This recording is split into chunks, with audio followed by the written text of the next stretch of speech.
कोकणातील प्रत्येक अपडेट जाणून घेण्यासाठी आजच माझे कोकणच्या सोशल मीडिया प्लॅटफॉर्मला लाईक, फॉलो आणि सबस्क्राईब करा। नमस्कार, मी प्रणाली भोसले माझे कोकणच्या प्राइम टाइम बुलेटिन मध्ये आपल्या सर्वांचं मनपूर्वक स्वागत करते। बुलेटिनला सुरुवात करण्याआधी पाहूयात हेडलाईन्स। सिंधुदुर्गात बागायतदार मोठ्या संकटात, हवामान बदलाचा पिकावर गंभीर परिणाम, फळधारणा घटल्यानं शेतकरी हवालदिल, सरकारनं तात्काळ आर्थिक मदत करण्याची मागणी। महाडमध्ये रिक्षाचा भीषण अपघात, तरुण रिक्षा चालकाचा मृत्यू, 4 प्रवासी किरकोळ जखमी, महाड MIDC पोलिसांकडून तपास सुरू। कामगार संघटनांचा देशव्यापी संप, अलिबागमध्ये भव्य धरणे आंदोलन, कामगारांच्या विविध मागण्यांसाठी निदर्शने, 4 कामगार संहिता रद्द करा, कंत्राटी कर्मचाऱ्यांच्या सेवा नियमित करण्याच्या मागणी।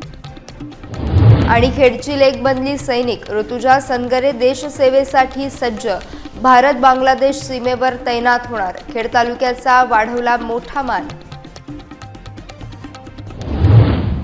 पाहुयात सविस्तर वृत्त। सिंधुदुर्ग जिल्ह्यात निसर्गाच्या लहरीपणामुळे आंबा आणि काजू बागायतदार पुन्हा एकदा मोठ्या संकटात सापडले आहेत। यावर्षी परतीचा पाऊस उशिरापर्यंत लांबला आणि त्यानंतर आलेल्या दाट धुक्यामुळे पिकांचं अतोनात नुकसान झालंय। विशेष म्हणजे यंदा झाडांना मोहर मोठ्या प्रमाणावर आला होता, ज्यामुळे शेतकऱ्यांच्या आशा पल्लवित झाल्या होत्या। मात्र सातत्यानं बदलणाऱ्या हवामानामुळे फळधारणा अत्यंत कमी झाली असून आलेला मोहर करपून काळा पडू लागलाय। हे विदारक चित्र पाहून बागायतदार हवालदिल झाले असून त्यांच्या समोर मोठं आर्थिक संकट उभं राहिलंय। या गंभीर परिस्थितीत राज्य सरकारने बागायतदारांच्या पाठीशी उभं राहून त्यांना तात्काळ आर्थिक मदत जाहीर करणे आवश्यक आहे। यामुळे येथील ग्रामीण अर्थव्यवस्थेला मोठा फटका बसण्याची शक्यता व्यक्त होती आहे। आंबा बागायतदार आणि काजूची आज या ठिकाणी बघितलं तर नोव्हेंबर डिसेंबर मध्ये आंब्याला किंवा काजूला मोठ्या प्रमाणात मोहर आला। आंब्याला बघितलं तर म्हणजे पान सुद्धा त्याचं दिसत नव्हतं, इतक्या प्रमाणात आंब्याला मोहर होता। आणि आज जर बघितलं, आज जानेवारी संपून डिसेंबरची जानेवारी संपून फेब्रुवारीची 15 तारीख उलटली तरी आज कुठेच काही दिसत नाही। आंबा काय मोहरामध्ये त्याला सेटिंग झालं नाही आणि त्यामुळे आज परिस्थिती एकदम हलाखीची झालेली आहे। आणि आज संपूर्ण आंबा बागायतदार निराश आहे किंवा त्याच्या उत्पन्नाची मोठी चिंता होऊन राहिलेली आहे। काजूला खरं म्हणजे मोहर आल्यानंतर उष्णता लागते, परंतु ह्या वर्षी अति प्रमाणात थंडी किंवा सलग थंडी राहिल्यामुळे काजूला सुद्धा जे सेटिंग व्हायला पाहिजे किंवा फकं पडतात ती परिस्थिती न आल्यामुळे त्याला काजूला सुद्धा एक 20-25% पर्यंतच उत्पादन आहे। आंब्याचा यावर्षी मोहर चांगला आलेला, शेतकरी आम्ही सर्व आनंदित, म्हणजे डबल पीक आलेलं आणि बोन एवढी पडलेली की प्रत्येकाला नाही म्हटलं तरी 25-30 अशी फलधारणा होती मोहराला। पण आता दाट धुकं पडल्यामुळे एवढं म्हणजे आज एक फळ पण शिल्लक राहिलं, सामान काळे कुट्ट जाऊन तुडतुड्याचा औषध वगैरे आम्ही 6 फवारणी मारले, काही त्याचा उपयोग झालेला नाही। म्हणजे जसा पाऊस पडतो तसंच म्हणजे धुकं पडलेलं आहे पूर्ण, आणि त्यामुळे सर्वांच्या बागा म्हणजे जळून खाक गेल्या। करारवाल्याच्या हातून त्यांना तो इन्शुरन्स, पण आम्ही जे शेतकरी घेतो यांचे करार 5-5 वर्षाच्या अगोदर घेतो, त्यामुळे आम्हाला याचा फायदा काही होत नाही। महाड तालुक्यातील दहिवड परिसरात एक भीषण रस्ते अपघात झाल्याची धक्कादायक घटना समोर आली आहे। कर्ण रिसॉर्ट येथून आनंदाचा उत्सव साजरा करून दहिवड गावाकडे परतत असताना चालकाचा रिक्षावरील ताबा सुटला आणि रिक्षा उलटली। या भीषण अपघातात साखडी कुसगाव येथील 25 वर्षीय तरुण रिक्षा चालक सुजित सुधीर सकपाळ याचा जागीच दुर्दैवी मृत्यू झालाय। सुजितच्या निधनामुळे परिसरात मोठी शोककळा पसरली आहे। रिक्षातील अन्य 4 प्रवासी सुदैवाने या भीषण अपघातातून बचावले असून त्यांना किरकोळ दुखापती झाल्यात। घटनेची माहिती मिळताच महाड MIDC पोलीस आणि प्रशासकीय पथक तातडीने घटनास्थळी दाखल झाले। पोलिसांनी मृतदेह ताब्यात घेऊन उत्तरीय तपासणीसाठी महाड ग्रामीण रुग्णालयात पाठवला। अतिउत्साहात आणि वेगाने रिक्षा चालवणं या अपघाताला कारणीभूत ठरल्याची प्राथमिक माहिती आता समोर येते आहे। सध्या महाड पोलीस या प्रकरणाचा अधिक तपास करत असून या घटनेमुळे संपूर्ण परिसरात हळहळ व्यक्त होत आहे। महाड औद्योगिक क्षेत्रातील नुरा भंगार गोदामाला काल रात्री उशिरा भीषण आग लागली। या गोदामात मोठ्या प्रमाणात प्लास्टिक कचरा आणि केमिकल्सच्या पिशव्या असल्यानं आगीनं काहीच वेळात रौद्र रूप धारण केलं। ही आग रुमा इलेक्ट्रॉनिक्स या बंद कंपनीच्या शेजारी असलेल्या भंगार दुकानाला लागल्यानं परिसरात भीतीचं वातावरण पसरलं होतं। आगीच्या ज्वाळा आणि धुराचे लोट दूरपर्यंत दिसत असल्यानं स्थानिक नागरिक आणि शेजारील कंपन्यांमधील कामगारांमध्ये घबराट निर्माण झाली होती। या घटनेची माहिती मिळताच महाड नगरपालिका, MIDC आणि प्रिव्ही ऑर्गॅनिक्सच्या अग्निशमन दलाच्या गाड्या तातडीनं घटनास्थळी दाखल झाल्या। अग्निशमन दलाच्या जवानांनी सुमारे 2 तास अथक प्रयत्न करून या आगीवर नियंत्रण मिळवले। या आगीत भंगार दुकान पूर्णपणे जळून खाक झाले असून मोठे आर्थिक नुकसान झाल्याचे सांगितले जाते। सुदैवानं या घटनेत कोणतीही जीवितहानी झाली नाही, मात्र ही आग नक्की कशामुळे लागली याचं कारण अद्याप अस्पष्ट असल्याचं पोलिसांनी सांगितलंय। देशातील विविध कामगार आणि कर्मचारी संघटनांच्या आव्हानानुसार आज 5 कोटी कामगारांनी आपल्या प्रलंबित मागण्यांसाठी देशव्यापी संप पुकारला। या देशव्यापी आंदोलनाला सक्रिय पाठिंबा देण्यासाठी अलिबाग येथे जिल्हाधिकारी कार्यालयाबाहेर भव्य धरणे आंदोलन आणि निदर्शने करण्यात आली। संयुक्त कृती समितीच्या नेतृत्वाखाली झालेल्या आंदोलनात शेकडो कामगार सहभागी झाले होते। यावेळी आंदोलकांनी प्रामुख्याने 4 कामगार संहिता रद्द करण्याची आग्रही मागणी केली आहे।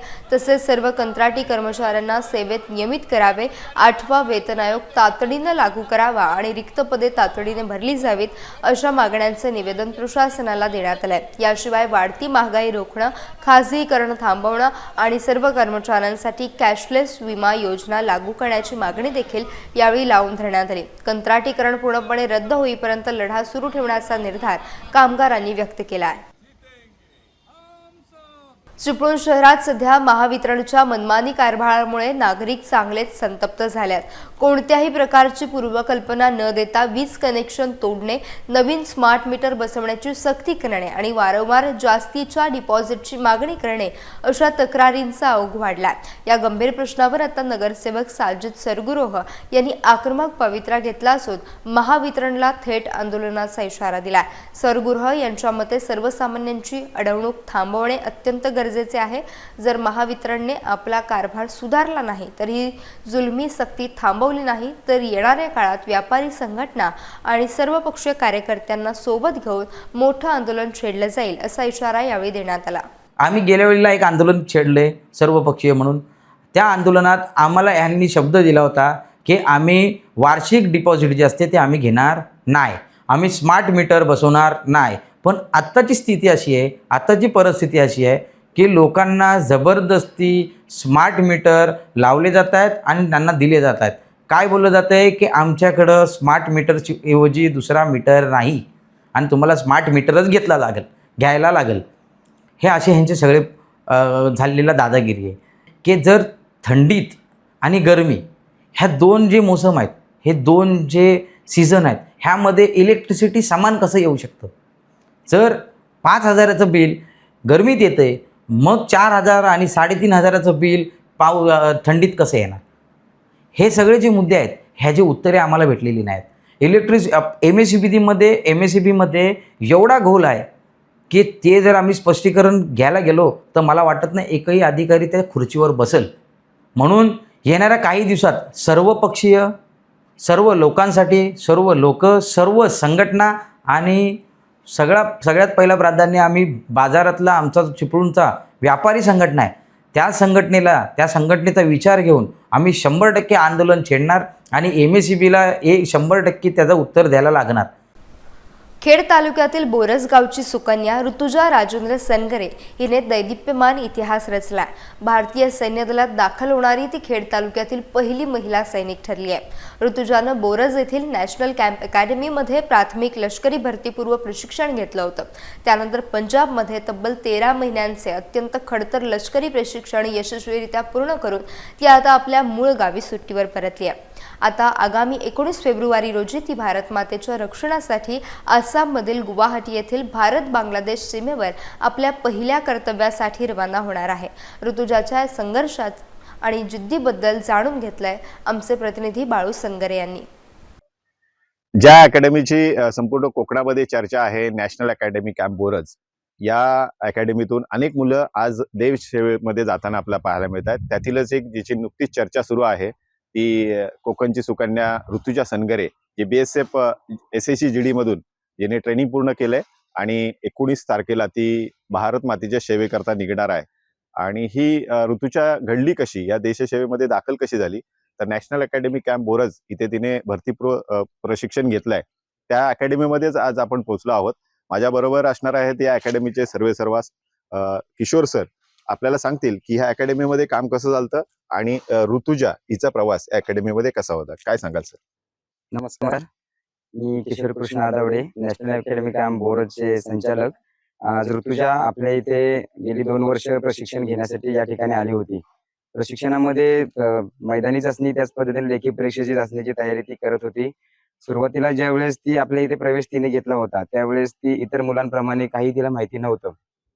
पण ज्यावेळेस तिचे आम्ही जिद्द बघितली, चिकाटी बघितली, त्या चिकाटीच्या जोरावरती ऋतुजा जे शून्यामध्ये होती, 0 होती, ती अगदी हिरो म्हणावं या पद्धतीने ती आज चमकून आहे. आणि तिच्या मेहनतीचं फळ नक्कीच तिला मिळालेलं आहे. तिला काही माहीत नसताना सातत्य आणि चिकाटीच्या जीवावरती तिने सर्व मिळवलेलं आहे. त्या यशाबद्दल आम्ही नेहमीच तिचं कौतुक करत असतो आणि संपूर्ण पंचक्रोशी आणि जिल्ह्यामध्ये सुद्धा तिचं कौतुक होत आहे. आणि त्याच पद्धतीने तिच्या पुढील वाटचालीसाठी खूप खूप साऱ्या शुभेच्छा. ऋतुजाबद्दल सांगायचं म्हटलं तर मग ऋतुजा ही जसं फिजिकली सरांनी सांगितलं की फिजिकली खूप स्ट्रॉंग आहे, पण लेखीच्या बाबतीत विचार केला तर लेखीच्या बाबतीत थोडासा तिचा जो म्हणजे कल आहे तो कमी होता. त्यामुळे तिचं एवढं म्हणजे तिने आतापर्यंत जे सक्सेस मिळवलेलं आहे ते फक्त आणि फक्त सातत्याच्या जोरावरती. तसं बघितलं तर मग ऋतुजा ही आपल्या इथे पोलीस भरतीची ट्रेनिंग करण्यासाठी आली होती, पण काही कारणास्तव ती पोलीस भरती नाही देऊ शकली. म्हणजे जरी दिला तरी सुद्धा तिला लेखीला कमी मार्क्स पडलेले. पण आता जी SSC GD मध्ये झाली आहे त्याच्यामध्ये सुद्धा ती जी लेखी परीक्षा आहे ती खूप महत्वाची असते. त्याच्यामध्ये तिने खूप चांगलं यश मिळवलेलं आहे. त्याच्याबद्दल तिचं खूप कौतुक करावं लागेल, कारण पहिल्यांदा जेव्हा तिने सिलेबस कव्हर करून घेतला आणि त्यावेळेला तिला तसं जमत नव्हतं, पण सातत्य असल्यामुळे तिने इथपर्यंत प्रवास तिचा पूर्ण केलेला आहे. त्याबद्दल तिचे धन्यवाद आणि तिच्या पुढील वाटचालीसाठी खूप खूप शुभेच्छा. मला तर पहिलं म्हणजे रनिंग म्हणजे काय हे माहित नव्हतं आणि अभ्यासात तर मी खूप कमी होती. इथे आल्यानंतर कळलं मेहनत काय असते, काय करावं लागतं, काय कष्ट घ्यावे लागतात, ते इथे अकॅडमीत आल्यावरती कळलं. ही अकॅडमी नाही तर एक फॅमिली आहे आणि हे आमचे आई वडील आहेत. आम्ही ह्यांना आई वडील मानतो. याच्या आधी तर मी खूप भरत्या दिल्या, पण कसं काय करायचं हे सगळं मार्गदर्शन सर आणि मॅडमनी केलं होतं. असे खूप अपयश आले जीवनामध्ये. खूप भरत्या दिल्याच्या नंतर पण अपयश येत राहिले, पण हार मानली नाही, कारण की सपोर्ट होता, घरच्यांचा सपोर्ट होता, परत सर मॅडमचा तर मोठा सपोर्ट होता आणि माझे सगळे फ्रेंड्स यांचा पण खूप सपोर्ट मिळाला मला. त्यामुळे मी इथपर्यंत पोहोचू शकले. ट्रेनिंग झाली पूर्ण. आता माझी पोस्टिंग आसामला गुवाहाटीमध्ये आहे. 19 तारखेला मी जाणार आहे. CISFच्या वतीनं आयोजित करण्यात आलेल्या वंदे मातरम कोस्टल सायक्लोथॉन रॅलीचे रायगड जिल्ह्यात अतिशय उत्साहात आणि जंगी स्वागत करण्यात आले. 6500 किलोमीटरचा प्रदीर्घ प्रवास करत ही रॅली 9 किनारी राज्य आणि 2 केंद्रशासित प्रदेशांची सफर करणार आहे. लोणेरे येथील डॉक्टर बाबासाहेब आंबेडकर तंत्रशास्त्र विद्यापीठाच्या भव्य आवारात ही रॅली दाखल होताच तिचे जोरदार स्वागत झाले. रायगडचे जिल्हाधिकारी डॉक्टर किशन जावळे, विद्यापीठाचे कुलगुरू डॉक्टर कारभारी काळे आणि माणगावच्या पोलीस उपाधीक्षक सविता गर्जे यांनी सहभागी विद्यार्थ्यांचे आणि सायकलपटूंचे विशेष कौतुक केले. या रॅलीचा मुख्य उद्देश किनारपट्टी भागातील सुरक्षिततेबाबत नागरिकांमध्ये जनजागृती करणे हा आहे. या रॅलीच्या दुसऱ्या टप्प्याला शानदार सुरुवात झाली आहे. आता ही सायक्लोथॉन रॅली कोकणातील दापोली, गुहागर, रत्नागिरी आणि सिंधुदुर्ग मार्गे गोव्याच्या दिशेने आपला पुढील प्रवास सुरू करणार असून स्थानिकांनी या मोहिमेला मोठा प्रतिसाद दिला. वंदे मातरम सायक्लोथॉन 2026 ही जवळपास 6500 किलोमीटरपेक्षा जास्त लांबीची CISFच्या जवानांनी सुरुवात केलेली सायकलिंगची एक मोहीम आहे. ही मोहीम भारतातल्या पूर्व किनारा आणि पश्चिम किनारा या किनाऱ्यावरती जवळपास 100पेक्षा जास्त CISFचे जवान सायकलिंग करत आहेत. या सायकलिंगचा उद्देश असा आहे की वंदे मातरम या गीताला 150 वर्षे पूर्ण झालेली आहेत. त्यामुळे या सायक्लोथॉनचं नाव वंदे मातरम कोस्टल सायक्लोथॉन आहे. आणि कोस्ट म्हणजे किनारा, समुद्र किनारा हा भारतीय संस्कृतीचा, भारतीय व्यापाराचा, भारताच्या विकासाचा महत्त्वाचा भाग आहे आपली. आणि त्यामुळे या किनाऱ्याचं जतन व्हावं, संवर्धन व्हावं, लोकांमध्ये ब्ल्यू इकॉनॉमीबद्दल जनजागृती व्हावी आणि ब्ल्यू इकॉनॉमी वरचेवर विकसित व्हावी यासाठी ही सायक्लोथॉन आयोजित केलेली आहे. रत्नागिरी जिल्हा परिषद अध्यक्षपदाच्या शर्यतीत आता नेत्रा ठाकूर यांचं नाव सर्वात आघाडीवर असून ते जवळपास निश्चित झालंय. गुहागर तालुक्यातील वेळणेश्वर गटातून त्यांनी सलग तिसऱ्यांदा विजय संपादन करण्याचा मोठा पराक्रम केला आहे. मूळच्या उद्धव ठाकरे गटातून एकनाथ शिंदे यांच्या शिवसेनेत प्रवेश केल्यानंतर ठाकूर यांनी 4,000हून अधिक मताधिक्य मिळवून आपली ताकद सिद्ध केली. त्यांच्या दांडग्या अनुभवामुळे आणि ज्येष्ठतेमुळे पक्षानं त्यांच्या नावावर शिक्कामोर्तब केल्याची माहिती मिळाली आहे. आता केवळ पालकमंत्री उदय सामंत यांच्याकडून होणाऱ्या अधिकृत घोषणेची प्रतीक्षा आहे. तर दुसरीकडे इतर महत्त्वाच्या सभापतीपदासाठी जिल्ह्यातील बड्या नेत्यांमध्ये रस्सीखेच सुरू आहे. यामध्ये माजी मंत्री रामदास कदम यांचे बंधू अरुण उर्फ अण्णा कदम यांचं नाव विशेष चर्चेत आहे. जिल्हा परिषदेच्या नवीन सत्ता समीकरणामुळे राजकीय वर्तुळात मोठी चर्चा रंगली असून कार्यकर्त्यांमध्ये प्रचंड उत्साह पाहायला मिळतोय. पेण नगर परिषदेत स्वीकृत नगरसेवक निवडीचा वाद आता विकोपाला गेला असून राजकीय वातावरण चांगलंच तापलंय. नगर विकास आघाडीच्या 5 सदस्यांनी प्रशासनाच्या पक्षपाती भूमिकेविरोधात आता थेट लाक्षणिक उपोषणाचा इशारा दिला. 16 जानेवारी रोजी झालेल्या विशेष सभेत नगराध्यक्षा प्रीतम पाटील यांनी भाजपच्या 2 सदस्यांची निवड जाहीर केली. मात्र उपेंद्र कोलाडकर यांची निवड तांत्रिक कारणास्तव जाणीवपूर्वक स्थगित ठेवली होती. रायगड जिल्हाधिकाऱ्यांनी शृंगारपुरे गटाच्या 5 सदस्यांना कायदेशीर मान्यता देऊनही नगर परिषद प्रशासनाकडून टाळाटाळ होत असल्याचा गंभीर आरोप आघाडीनं केलाय. ही निवड प्रक्रिया पूर्ण न झाल्यास पालिकेतील महत्त्वाच्या विषय समित्यांच्या निवडीही रखडल्या आहेत. जिल्हाधिकाऱ्यांनी यावेळी स्पष्ट आदेश देऊनही त्याची अंमलबजावणी होत नसल्यानं माजी नगराध्यक्ष संतोष शृंगारपुरे आक्रमक झाले आहेत. प्रशासनानं तातडीनं योग्य निर्णय न घेतल्यास नगर परिषदेसमोर लोकशाही मार्गाने तीव्र आंदोलन छेडण्यात येईल अशी घोषणा पत्रकार परिषदेत करण्यात आली. नगराध्यक्ष मॅडमना फक्त अधिकार 21 डिसेंबर 2016च्या ह्याच्याप्रमाणे प्रांतांनी दिलेल्या वैध नावांचं वाचन करणं बंधनकारक आहे. नगराध्यक्ष मॅडमनी फक्त त्यांच्याकडच्या 2 नगरसेवकांचं वाचन केलं आणि 1 नगरसेवकाचं कारण सांगितलं की माझ्याकडे अर्ज आलेला आहे, त्यामुळे मी कोणावर अन्याय करणार नाही, मी त्याप्रमाणे शासनाचा गायडन्स घेईन. नगरपालिकेची कुठलीही कमिटी याच्यामध्ये होऊ शकत नाही, कारण हा कोटा आहे. 24 नगरसेवक निवडून आलेले, 1 नगराध्यक्ष व 3 नगरसेवक ऑप्शन मध्ये नगरपालिकेला मिळाले, असे 28चा टोटल एकूण संच असतो. त्याच्यातनं सगळ्यांना तुमच्या कमिट्या निवडल्या जातात. माझ्या माहितीप्रमाणे कमिट्या कुठल्याही निवड होऊ शकत नाहीये. आज नागरिकांना पण तुम्ही वेटीस धरताय, आम्हाला वेटीस धरलं ठीक आहे, पण नागरिकांना पण वेटीस धरताय. कुठल्या तऱ्हेचा ठराव कुठल्या कमिटीमध्ये होऊ शकत नाही, कुठली कामं होऊ शकत नाहीये. ही सगळी बाजू जी आहे ती त्यांनी ध्यानात त्या घेत नाहीये आणि त्या फक्त आम्हाला न मिळण्यासाठी आणि आमच्यावर अन्याय करण्यासाठी हा प्रकार केलाय. आम्ही काही दिवसाची वाट बघतोय, नाहीतर आम्हाला एक दिवसाचं लाक्षणिक उपोषण करणं भाग पडेल आणि त्याप्रमाणे आम्ही ते केल्याशिवाय राहणार नाही आणि आमचा अन्याय आम्ही सहन करणार. राज्याचे उच्च आणि तंत्रशिक्षण तसेच संसदीय कार्यमंत्री चंद्रकांतदादा पाटील सध्या 2 दिवसीय रत्नागिरी जिल्हा दौऱ्यावर आहेत. या दौऱ्याच्या पहिल्याच दिवशी त्यांनी पावस येथील सुप्रसिद्ध श्री स्वामी स्वरूपानंद मंदिराला भेट देऊन अतिशय भक्तिभावे दर्शन घेतले. यावेळी त्यांच्यासोबत त्यांच्या पत्नी देखील उपस्थित होत्या. मंदिरात आगमन झाल्यानंतर रत्नागिरी जिल्हा परिषदेच्या मुख्य कार्यकारी अधिकारी वैदेही रानडे आणि विजयराव देसाई यांनी मंत्री महोदयांचे पुष्पगुच्छ देऊन उत्साहात स्वागत केले. यावेळी पाटील यांनी स्वामींच्या समाधीचे दर्शन घेऊन मनोभावे आशीर्वाद घेतले आणि मंदिराच्या परिसरातील विकास कामांची तसेच व्यवस्थेची आस्थेवाईकपणे पाहणी केली. रत्नागिरीच्या आध्यात्मिक भेटी दरम्यान त्यांनी उपस्थित स्थानिक प्रशासकीय अधिकाऱ्यांशी तसेच ग्रामस्थांशी थोडा वेळ संवाद साधला. राज्य सरकार आता अवैध बांगलादेशी घुसखोरांविरोधात आक्रमक पावित्र्य घेताना पाहायला मिळतोय. राज्याचे उच्च आणि तंत्रशिक्षण मंत्री चंद्रकांतदादा पाटील यांनी उपमुख्यमंत्री एकनाथ शिंदे यांच्या भूमिकेचं समर्थन केलंय. अवैध बांगलादेशींवर कठोर कारवाई करणं ही काळाची गरज असल्याचं त्यांनी यावेळी स्पष्ट केलं. अतिशय योग्य आदेश त्यांनी काढला, याची अतिशय कठोर अंमलबजावणी केली पाहिजे. आज पुण्यामध्ये फर्ग्युसन रोडला चला 90% 80% फेरीवाले बांगलादेशी आहे. परत ते गप व्यवसाय करतील नाही, ते आपल्या मुलीबाळींशी चुकीचा व्यवहार करतात, त्यांना आकर्षण निर्माण करतात, त्यातून लव जयासारखे प्रकार होत आहेत. हा मोठा सिरियस विषय आहे. पुण्यात आता भारतीय जनता पार्टी सत्ता आली आहे. मध्ये 4-5 वर्ष प्रशासक राज होतं. आता मी आणि प्रामुख्याने माननीय मुख्यमंत्री महोदय देवेंद्रजींनी त्या सगळ्यांना आदेश दिला आहे की बिलकुल चालणार नाही. मी एकदा कारवाई झाली की 8 दिवस थांबतात, पण येऊन बसतात. त्यामुळे एकनाथजींनी अतिशय योग्य भूमिका घेतली आहे. देवेंद्रजींनी, एकनाथजींनी, सुनेत्रावणींनी की गावागावामध्ये आढावा घेतले पाहिजे, चेक करा सगळ्यांना. आता त्यातला एक मोठा प्रॉब्लेम काय असतो की असे बांगलादेशी सापडले त्यांना बाहेर पाठवणे, ज्याला इंग्लिशमध्ये डिपोर्ट म्हणतात, त्याची प्रक्रिया भयंकर जटिल आहे. ती सोपी करावी असं वाटतं. अलिबागचे आमदार महेंद्र दळवी यांनी उपमुख्यमंत्री अजित पवार यांच्या नेतृत्वाचं भरभरून कौतुक केलं आहे. रोहा येथे आयोजित एका भव्य कार्यक्रमात बोलताना त्यांनी अजित पवारांच्या कार्यपद्धतीवर विशेष प्रकाश टाकला.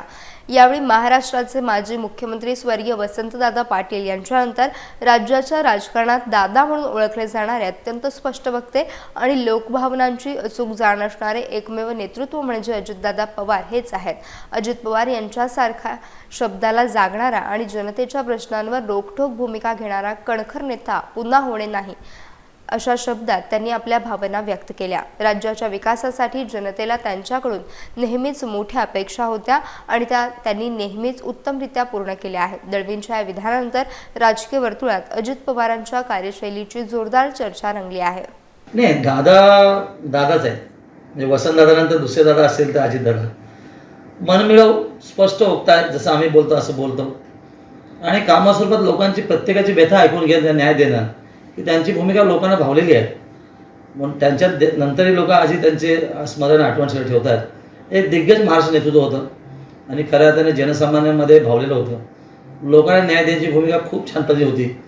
अनेक वर्ष सक्रिय राजकारण असल्यामुळे एक अनुभव लोकांना देखील त्यांचा नक्की होता. दादा जरी भडकले तरी दादा आतून मावळ आहेत, अशा पद्धतीचं वातावरण होतं सगळं. आज चुकीच्या पद्धतीने ॲक्च्युअली त्यांचा अंत झाला. दुर्दैवी घटना, महाराष्ट्रासाठी नक्की दुर्दैवी घटना आहे. कदाचित त्यांच्याकडनं खूप महाराष्ट्राच्या अपेक्षा होत्या, विशेषतः राष्ट्रवादी वाढीशिवाय त्यांना नक्की मजा झाली असती.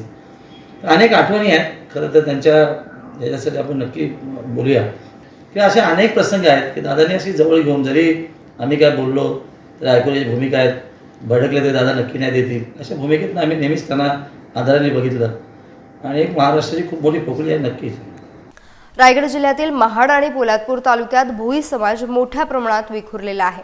प्रामुख्यानं मासेमारीवर उदरनिर्वाह करणाऱ्या या समाजाला संघटित करण्याच्या उद्देशानं महाड पोलादपूर भोई समाज संघटनेच्या वतीनं सुवर्ण महोत्सवाचं भव्य आयोजन करण्यात आलं आहे. या अमृत महोत्सवी वर्षाचं औचित्य साधून सकाळी हजारो समाज बांधवांच्या उपस्थितीत भव्य बाईक रॅली काढण्यात आली. महाड तालुक्यातील खरवली, नांगळवाडी आणि बीरवाडी यांसारख्या विविध गावांमधून ही रॅली अत्यंत उत्साहात मार्गस्थ झाली. या रॅलीचा मुख्य उद्देश विखुरलेल्या समाज बांधवांना एका छताखाली आणणे आणि समाजात एकतेचा संदेश पसरवणे हा होता. या ऐतिहासिक उपक्रमात केवळ पुरुषच नव्हे तर महिला आणि तरुणांनी देखील मोठ्या संख्येनं उत्स्फूर्त सहभाग नोंदवला. आज भोई समाजाचा 50 वर्ष सुवर्ण महोत्सव साजरा करण्यात आला आहे. त्यासाठी आमच्या संपूर्ण भोई समाजाने इथे रॅली काढली आहे. तसेच आपली शिवाजी महाराजांची जी आपल्या पूर्वी शिवकालीन पासून जे भोई समाज आहे ते आपल्या इतिहास काळामध्ये शिवाजी महाराजांच्या पालखीला खांदा देतात भोई समाज. ती पालखी आपली आज इथे 50 वर्ष पूर्ण झाल्यामुळे पूर्ण आपल्या समाजामध्ये फिरणार आहे. या 5 गावामध्ये आपली ही समाजामध्ये एकत्रित येण्यासाठी ही पालखी उत्सव साजरा करण्यात आला आहे. या ठिकाणी बाईक रॅलीच्या माध्यमातून ही रॅली काढलेली आहे. शिवाजी महाराजांच्या काळामध्ये हा भोई समाज खऱ्या अर्थाने महाराजांना सुखरूप पोहोचवण्याचं काम या भोई समाजाने केलेलं आहे आणि त्या निमित्ताने आज आम्ही ती पालखी सोहळा, शिवाजी महाराजांचा पालखी सोहळा सुद्धा या ठिकाणी आयोजित केलेला आहे. खरं सांगायचं तर हा भोई समाज ऐतिहासिक काळापासून त्याचं महत्व आहे. रामायणामध्ये शरवी नदीच्या काठी पैल तिरी नेणारा प्रभू रामचंद्रांना केवट हा भोई होता. त्याप्रमाणे ऐतिहासिक काळामध्ये सुद्धा शिवाजी महाराजांच्या काळामध्ये अनेक पराक्रम या भोई समाजाने केलेले आहे. नवे तर या इंग्रज काळामध्ये इंग्रज चलेजावच्या माध्यमातून जी चळवळ झाली 1947 साली, जो आपला या ठिकाणी लढा दिला गेला स्वातंत्र्याचा, त्यामध्ये आमच्या या नांगलवाडी गावचे हुतात्मा अर्जुन कान्हू भोईर यांनी आपल्या जीवाचे बलिदान या ठिकाणी दिलेलं आहे. खेड शहरात सुरू असलेल्या विकास कामांच्या गुणवत्तेबाबत माजी जिल्हाप्रमुख बाळा खेडेकर यांनी मुख्याधिकाऱ्यांना पत्र लिहून गंभीर प्रश्न उपस्थित केल्यात. जनतेच्या कररूपी पैशातून होणारी कामे निकृष्ट दर्जाची असल्याची तक्रारी येत असल्याचं त्यांनी नमूद केलंय.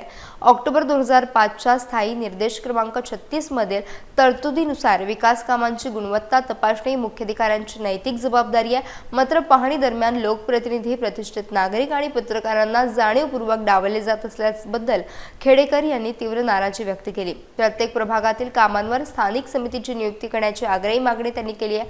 कामात हलगर्जीपणा आढळल्यास किंवा निधीचा अपव्यय झाल्यास संबंधितांवर शिस्तभंगाची कठोर कारवाई करण्याचा इशारा देखील देण्यात आला आहे. या पत्राच्या प्रती उपमुख्यमंत्री एकनाथ शिंदे यांच्यासह वरिष्ठ प्रशासकीय विभागांना पाठवण्यात आल्यात. प्रशासनानं तातडीने आपली भूमिका स्पष्ट करावी, अन्यथा तीव्र लोक आंदोलन छेडलं जाईल असा इशारा यावेळी देण्यात आला. रत्नागिरी जिल्हा नियोजन समितीच्या बैठकीत सन 2026-27 साठी 730 कोटी 25 लाखांच्या प्रारूप आराखड्याला मंजुरी देण्यात आली आहे. पालकमंत्री उदय सामंत यांच्या अध्यक्षतेखाली झालेल्या बैठकीत सिंधुरत्न योजनेसाठी 500 कोटींचा ठराव संमत करण्यात आला. आचारसंहिता संपल्यानं उर्वरित कामांना फेब्रुवारी अखेर मंजुरी देण्यात 15 मार्चपर्यंत निधी वितरित करण्याचे कडक निर्देश पालकमंत्र्यांनी दिल्यात. या बैठकीत बँकांच्या कर्जवाटप प्रक्रियेचा आढावा घेताना हलगर्जी करणाऱ्या बँकांवर गुन्हे दाखल करण्याच्या सूचना त्यांनी जिल्हाधिकाऱ्यांना दिल्या आहेत.